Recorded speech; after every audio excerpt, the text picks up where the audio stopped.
салом дӯстони азизам, ба канали Кулчиқанд хуш омадед. Тарзи таҳияи ҷаварӣ бо хоҳиши шумо.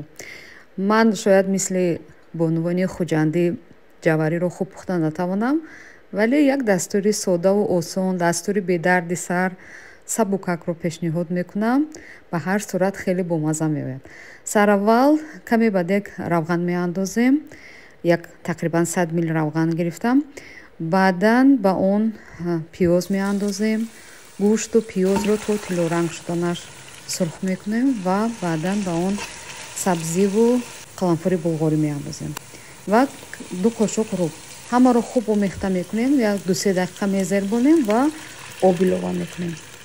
ба обамон нахӯди тар карда ва мошу ҷавариро ба андозаи баробар гирифтам. Як пиёлагӣ гирифтам ва акнун мегузорем намак бо хоҳиши худатон ва мегузорем паст, дар оташи паст 2 соат биҷӯшад. Баъди 2 соат ки пухта шуд, оташро хомӯш мекунем ва мегузорем 10 дақиқа дам бихӯрад бе оташ.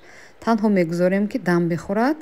Баъди он нӯши ҷон мекунем. бубинед дӯстон, чӣ хел ширадору хушмазза омадааст. Ман ба он себзаминӣ намеандозам ва танҳо баъди бардоштан бо чакаву кабутӣ ором медиҳем. Умедворам дастур писандатон меояд. нӯши ҷон.